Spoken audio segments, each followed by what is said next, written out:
In a world obsessed with the new, what is the value of an old man? In a room filled with computers that can diagnose the soul of a machine, what is the purpose of a steady hand and a lifetime of listening? These are the questions that hang in the air at Precision Restorations, a temple of automotive perfection where chrome gleams and fortunes are spent. It's a place where young technicians, armed with tablets and modern swagger, are the new high priests of an old religion. They are fast, they are brilliant, and they are the future. But in the quiet corner of the shop, away from the digital noise and the gleam, works a ghost from the past. His name is Silas, and he is a master of a dying art, the art of understanding the truth of a machine not with code, but with his very soul. But if you looked past the gleam, past the noise, to the far corner of the shop, you'd find a different kind of worship. There, in a workspace lit by a single caged bulb, was Silas. To the young guns, he was just the ghost. A man in his late 70s, moving with a slow, deliberate grace that they mistook for frailty. He wore oil-stained but impeccably kept coveralls, the name stitched over the pocket long since faded to a pale thread. He didn't use computers. He didn't need them. His tools were old, heavy American steel, laid out on a worn wooden bench, not in a neat row, but in an order that only made sense to him, a language of function and feel. He was the master of the carbureted heart, the keeper of the mechanical soul, the one they turned to when the digital world failed. Before we fire up this engine of a story, tell me in the comments, what's the most beautiful classic car you've ever seen? Your answer helps us know what stories you love. And if you believe in honoring the quiet professionals among us, do me a favor and hit that subscribe button. You are in exactly the right place. The incident that changed everything started, as most do, with noise. Not the roar of an engine, but the grating sound of arrogance. A new client, a tech millionaire named Caldwell, had brought in his crown jewel, a 1967 Shelby GT500, midnight blue, so perfect it looked like it was still wet. But it had a phantom ailment, a vibration at high RPM that no one could trace. It defied the computers. It mocked the technicians. Caldwell, a man used to getting what he wanted yesterday, was losing his patience. He paced the polished concrete floor, his expensive shoes clicking with irritation. After watching the lead mechanic, a kid half his age, shrug in defeat, Caldwell's eyes fell on Silas, who was meticulously tuning the triple carburetor setup on a vintage Jaguar. "Don't tell me that's your solution," Caldwell sneered, his voice echoing in the large bay. The shop owner, a good man named Dave, tried to intervene. "Mr. Caldwell, Silas is the best there is with these older engines." "He's a relic," Caldwell cut him off, gesturing dismissively. "I've got a $250,000 piece of American history here, and you want to let a museum piece touch it? Look at him. He probably still uses a wrench made of stone. I need a technician with a laptop, not a ghost with a toolbox from the Dark Ages." The younger mechanics shifted uncomfortably. A few smirked. Leo, a young man waiting for his grandfather's pickup truck to be finished, stood watching from a distance. He was lean, focused, with the quiet intensity of someone who understood pressure. An active-duty Air Force Pararescue Jumper, Leo's world was one of precision, discipline, and reading the subtle signs of impending failure, in machines and in men. He saw the condescension in Caldwell's posture, the unease in the other mechanics, and the absolute stillness in Silas. Silas didn't defend himself. He didn't even look up. He simply finished tightening a fuel line, wiped his hands on a clean rag, and nodded once to Dave. That was it. But Leo saw it, the complete absence of reaction. It wasn't weakness, it was control. The kind of control you see in a pilot during extreme turbulence or a surgeon in a 10-hour operation. A calm that isn't learned, but forged. Dave, desperate, finally said, "Please, Silas, just listen to it." Silas nodded again, walking slowly toward the Shelby. He didn't open the hood. He didn't touch the engine. He placed one scarred, steady hand flat on the front fender, near the wheel well, and closed his eyes. "Start it up," he said, his voice quiet but clear.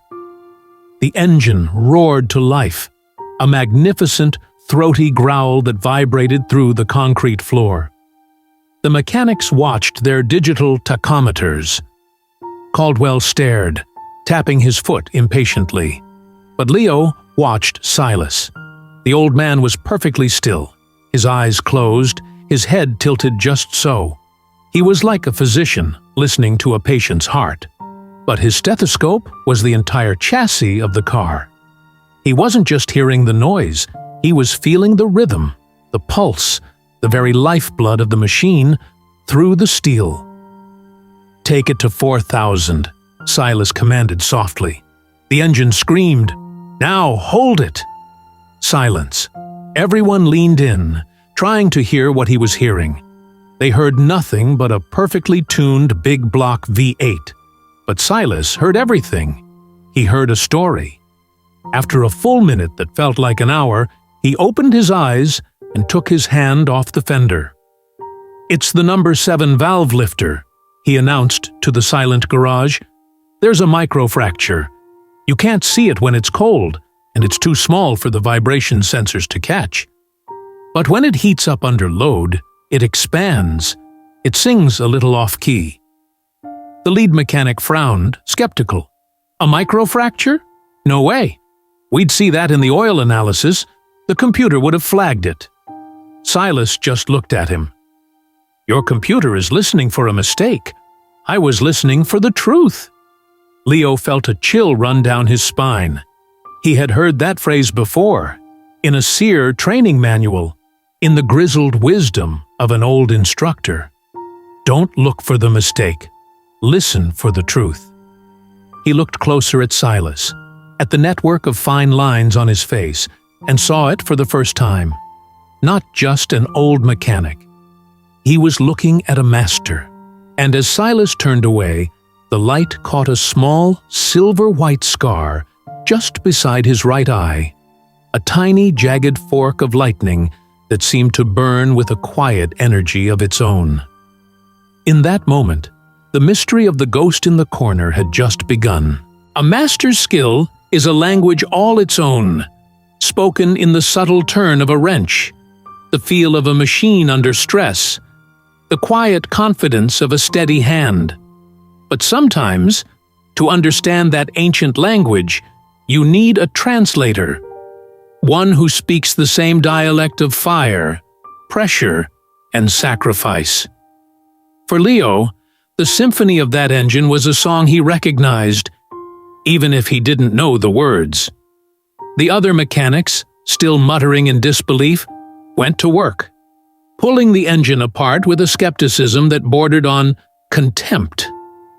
Caldwell, the wealthy owner, stood by, his arms crossed, a storm of impatience on his face. A man whose entire world was transactional, unable to comprehend a value that couldn't be quantified on a spreadsheet. Leo, however, ignored the car. He ignored the drama. His focus was singular, locked onto the old man in the corner. He moved, not with the swagger of the other young men, but with the controlled, deliberate economy of a hunter. He waited, patient, as Silas meticulously cleaned the custom-made wrench, his movements a ritual of practiced perfection. When the old man finally set the tool down on the worn wooden bench, Leo stepped into the quiet space.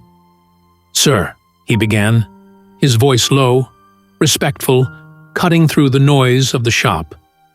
"That listening, the way you found the flaw inside all that power. They try to teach us that."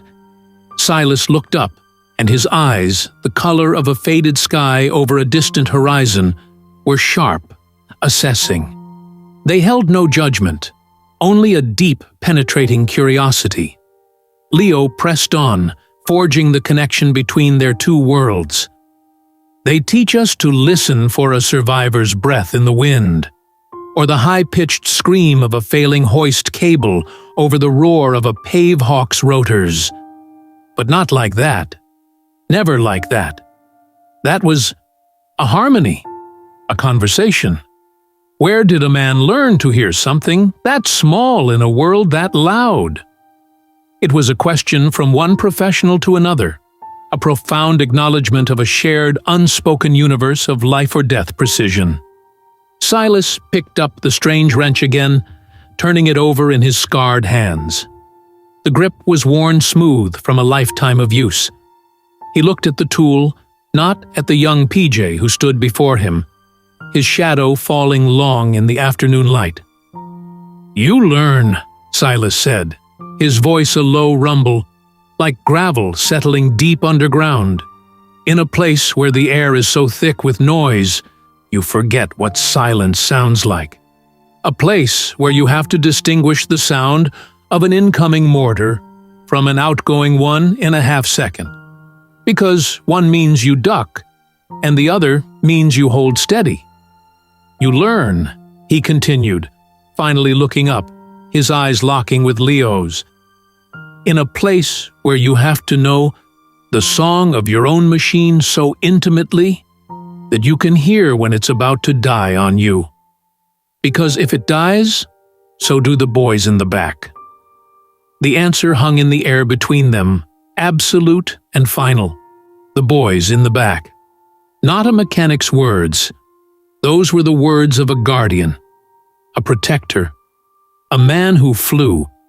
That night, Leo couldn't let it go. The phrase echoed in his mind. He sat in his grandfather's study, the old man's restored pickup, now humming perfectly in the driveway, a testament to Silas's skill. His grandfather, a retired Air Force crew chief who had done 2 tours in Vietnam, was sifting through old photographs, his face soft with memory. "Grandpa," Leo began, his voice tight with an energy he couldn't explain, "I met a man today." He laid out the scene, every detail sharp and clear in his mind. The arrogant owner, the impossible diagnosis, the unshakable, almost surreal calm of the old mechanic under a barrage of insults. And then the details that mattered most, the lightning bolt scar beside his eye, and the strange, handmade tool he used with such reverence. As Leo spoke, his grandfather froze. The photograph he was holding, a faded image of a dusty airfield in a place long erased from modern maps, trembled in his hand. His easy smile vanished, replaced by a look of profound, distant awe. He was silent for a long time, the only sound the ticking of the old clock on the mantelpiece. When he finally spoke, his voice was a whisper, a ghost of its former self. "Leo, what did you say his name was?" "Silas," Leo replied, his own heart starting to pound. His grandfather closed his eyes, taking a long, slow breath, as if bracing for a memory to hit him like a physical blow. "Silas," he repeated, the name an incantation, a key unlocking a door that had been sealed for 50 years. "We didn't know his name. We just called him Ghost. Because he'd appear out of nowhere, flying into places no one else would go. He flew dust off. Medevac. The bravest soul I ever saw." He looked at Leo then, and his eyes were shining with unshed tears. "We were at LZ Dragon, a forgotten firefight in a Shao Valley. Pinned down so bad, the world was nothing but mud and red tracers. Mortars walking right up our perimeter. We had men bleeding out, screaming for their mothers, and command had already written us off. The monsoon was a wall of water. The LZ was hotter than the hinges of hell. No birds were coming in. It was a death sentence." He took a ragged breath. Then we heard it. Through the storm, through the gunfire. A sound. Not the panicked, angry chopping of a normal Huey. This was different. It was a steady, rhythmic beat. A pulse. Like a heart that simply refused to quit. It was him. It was Ghost. He came in backward. Leo, backward, holding the tail boom up like a shield. He took fire from 3 sides. He didn't land. He held a hover 6 inches off that bloody mud. So steady you could have balanced a nickel on the skid. And his voice came over the radio, calm as a man ordering breakfast, while the world was ending around him. "Load 'em up, boys," he said. "Got a schedule to keep." The old crew chief's voice cracked, the memory overwhelming him. An RPG went off right beside him, sent a piece of shrapnel clean through the cockpit plexiglass. We saw it hit him, right by the eye. He never even flinched. Not once. And his bird, God, his bird was held together with hope and wire. He made his own tools, you know. Said the standard issue stuff wasn't good enough to trust your life with. Said if he was going to fly into hell, he was going to be the one to keep his own wings spinning. He looked at his grandson, a direct transmission of history and honor. He flew us out, Leo. Every last one of us. And after we were clear, that crazy son of a gun turned his bird around and went back in for another crew.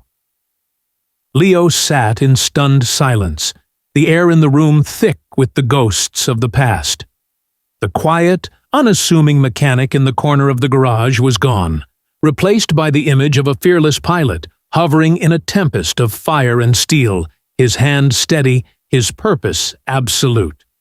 The ghost wasn't a ghost because he was forgotten. He was a ghost because he had flown through the valley of death itself and returned with the souls of men who were never meant to come home.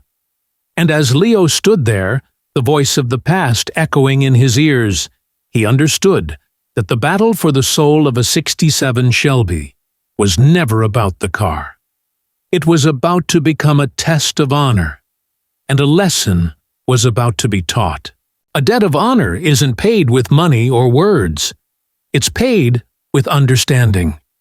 And as Leo stood in the quiet of his grandfather's study, the 50-year-old echo of a helicopter's rotors beating in his ears, he understood. He understood that the quiet man in the corner of the garage wasn't just fixing cars. He was living out the only way of life he knew, a life of absolute precision, of unwavering calm, of listening to the song of a machine under stress because he'd once staked his life and the lives of dozens of others on that very skill. The battle for the soul of a 67 Shelby was never about the car. It was about to become a test of honor, and a lesson forged in the heat of combat was about to be taught to a new generation. The lesson arrived a week later on the back of a tow truck. The Shelby GT500, once a gleaming icon of power, was now a dead thing, a trail of oil marking its humiliating return like a bleeding wound. The new valve lifter had been installed to perfect factory specifications. The engine had been digitally balanced, and, for a few glorious miles on the highway, it had run like a dream. Then it had shattered itself from the inside out. Caldwell erupted into the shop not as a client, but as a tempest of fury. He was a man whose wealth had insulated him from failure, and he did not take it well. He brandished a thick legal folder, his face a mask of crimson rage, as he unleashed a torrent of threats upon Dave, the shop owner. "I'm ruining you," he bellowed, his voice cracking with fury. "This shop is finished. Your mechanics are incompetent, and that old fool—" he jabbed a finger toward Silas's quiet corner. "That ghost you let touch my car, he is going to pay for this. He misdiagnosed it. He destroyed a legend." The young mechanics, pale and shaken, stared at their tablets. The screens flashed green. The diagnostics were perfect. They had followed the data. They had trusted the technology, and the technology had betrayed them. They were lost, adrift in a sea of mechanical failure with no map to guide them. Dave, his face ashen, saw his life's work, his reputation, his very future, dissolving in a puddle of premium-grade motor oil. Then, through the chaos, came the calm. Silas, wiping his hands on his customary clean rag, walked toward the dead machine. He moved with a serenity that seemed to absorb the anger around him, a quiet center in a spinning vortex of panic and rage. He ignored Caldwell's sputtering threats. He walked past the helpless mechanics. He approached the engine not as an antagonist, but as a physician approaching a patient. He laid a hand on the cold metal, a gesture of respect for the fallen. He leaned in, his senses alive, taking in the smell of burnt oil and hot metal, a forensic artist reading a story the rest of them couldn't see. After a long moment, he turned, not to the furious client, but to the humbled lead mechanic. "You fixed the part," he said, his voice even and low, yet it cut through the entire garage. "But you didn't listen to the story the engine was telling." He pointed to a faint, almost invisible stress line on the engine mount, a detail no computer would ever flag. This machine has a history, a lifetime of torque and stress. It's not a collection of independent parts, it's a system. All those old parts learned to live with each other, to flex and give in a certain way. They had a harmony, born from years of enduring the same stress. He looked from the engine to the faces of the young mechanics, his eyes holding a profound, patient wisdom. "You put in one brand new, perfect part. It was strong, too strong. It didn't know the song the other parts were singing. It refused to flex. It transferred all that harmonic stress down the line, a shock wave that found the next weakest link. You didn't just fix the one screaming part," he said, and his words were a revelation. "You should have listened to the whole machine to understand why it was screaming in the first place." The garage fell dead silent. The complex truth of his words, so simple and yet so deep, was undeniable. It was a masterclass not just in mechanics, but in systems theory, in philosophy. The young technicians looked at him with a newfound awe. They weren't seeing a relic anymore. They were seeing a master, a man whose understanding ran deeper than any code they could ever write. Caldwell stood there, his mouth agape, the legal papers forgotten in his hand. His anger had been built on the certainty of his own rightness, and that foundation had just been shattered by a quiet, irrefutable truth. Into that reverent silence, Leo stepped forward. He had watched it all, his grandfather's story replaying in his mind with every calm move Silas made. He looked past the humbled client, past the awestruck mechanics, and he looked at Silas, the man they called Ghost. His voice was clear, strong, and it filled the space with the weight of history. "He knows how to listen," Leo said to the silent room, "because he's spent a lifetime listening for the one sound that's out of place in a storm of chaos. He knows that if one part fails, the whole system fails, whether it's an engine or a helicopter." Then he took a step closer, his voice dropping slightly, meant only for Silas, but heard by all.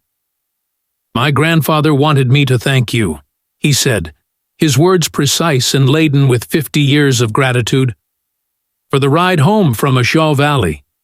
He says he's sorry it took so long to tell you himself." The revelation landed, and the sound of a pin dropping would have been a thunderclap. The ghost in the corner was no longer a mechanic. He was a hero. His quiet workshop was no longer just a workspace. It was sacred ground. Because true honor isn't measured in the thunder of a single moment of revelation. It's measured in the quiet stillness that follows, in the weight of a legacy finally understood, and in the simple question of what a man does next, once the ghosts of his past have finally been called home. The revelation landed in the silent garage with the force of a physical impact. The words, "A Shao Valley," shattered the mundane reality of oil and steel and replaced it with the ghost-ridden echo of a distant, violent jungle. The mechanics, who moments before had seen only an old man, now stared at a figure of impossible history. Caldwell, the millionaire, stood speechless, his rage and entitlement evaporating into a cloud of insignificant noise. His world of money and lawsuits had just collided with a world of sacrifice and honor. And he had nothing to say. The ghost in the corner was no longer a mystery. He was a monument. But true honor isn't measured in the thunder of a single moment of revelation. It's measured in the quiet stillness that follows, in the weight of a legacy finally understood, and in the simple question of what a man does next, once the ghosts of his past have finally been called home. Silas didn't bask in the moment. He didn't acknowledge the stares. His focus was singular. He turned to Dave, the shaken shop owner, and said quietly, "The engine can be salvaged, but it will take time. It has to be done right." His voice was the same as it had been minutes before, calm, steady, professional. For him, the mission hadn't changed. The machine was broken, and it needed to be made whole. That was the law of his universe. Dave simply nodded, his eyes filled with a gratitude that went far beyond a saved business. Caldwell, humbled and pale, walked over and laid the legal folder on the workbench. "Whatever it costs," he mumbled, not looking at Silas, but at the floor. "Just do what he says." And then he walked away. A man diminished, leaving the world of titans for men of true substance to occupy. As the day bled into the evening and the other mechanics began to pack up, a new kind of quiet settled over the shop. It wasn't the silence of ignorance anymore. It was the silence of reverence. They moved around Silas's workspace with a wide berth, their earlier cockiness replaced by a profound respect. Finally, only Leo and Silas remained. The younger man stood, not knowing what to say, the weight of his grandfather's story pressing down on him. Silas was at his bench, cleaning his tools, his movements the same deliberate, practiced ritual. It was as if nothing had changed, yet everything had. Silas broke the silence, his back still to Leo. "He was a good crew chief, your grandfather. Brave man. Kept his cool when things got loud. That's all that ever matters when the world is coming apart." Leo found his voice. He said, "You were the bravest man he ever knew."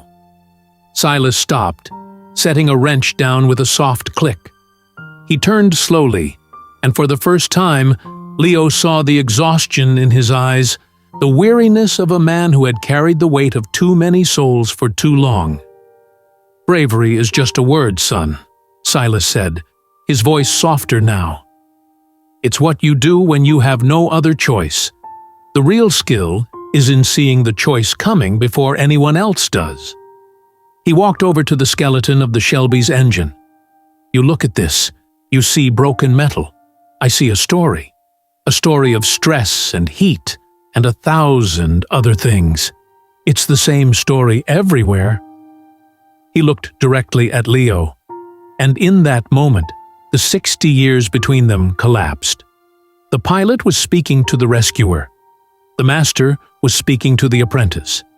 A turbine in a helicopter, a piston engine in a car, a human heart. They're all the same. They operate under extreme pressure. They all have a rhythm, a song they sing when they're healthy. And they all have a breaking point. He tapped a cylinder head with a scarred knuckle. "Your job, my job, it's not about being brave. It's about listening.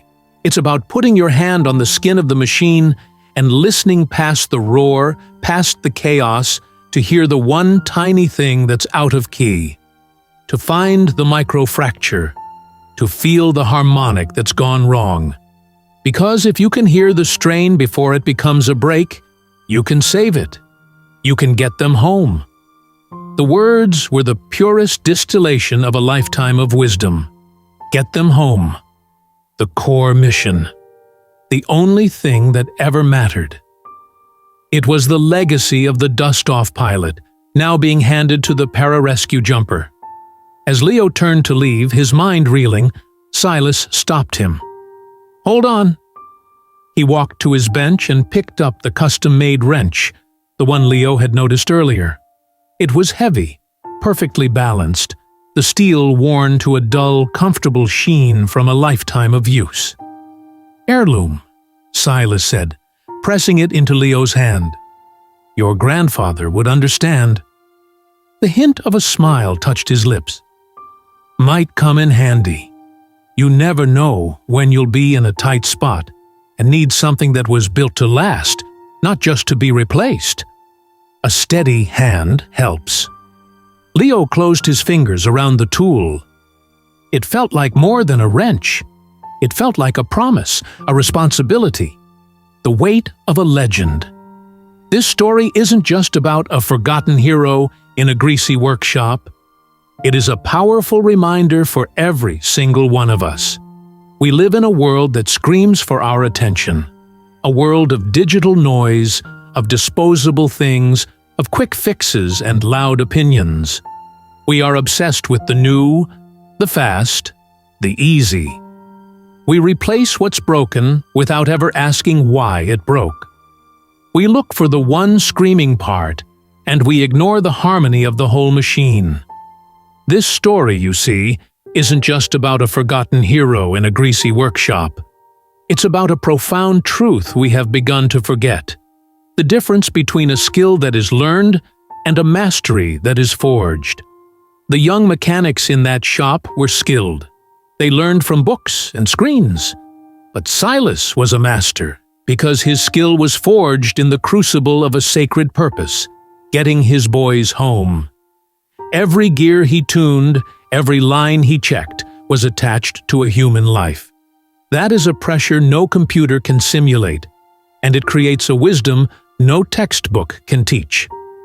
This is purpose-forged mastery, the almost supernatural ability that arises when your work is tied to something bigger than yourself. So the lesson for us today is not just to listen. It is to ask, what is the engine of your life, and what is the purpose that drives it? We all face crucibles. For some, it was a battlefield in a distant jungle. For others, it's the pressure of raising a family, the fire of building a business from nothing, the quiet battle of caring for a loved one, or the dedication of serving a community. These are the things that forge us. Look at your own hands. What mastery do they hold? Not from what you learned, but from what you endured for a purpose you believed in. Find that. Honor that. For that is your true, unshakable value in this world. And seek out the Silas figures in your own life. The quiet masters who carry their wisdom not as a trophy, but as a tool. Their lessons are the heirlooms that will truly last. Thank you for watching.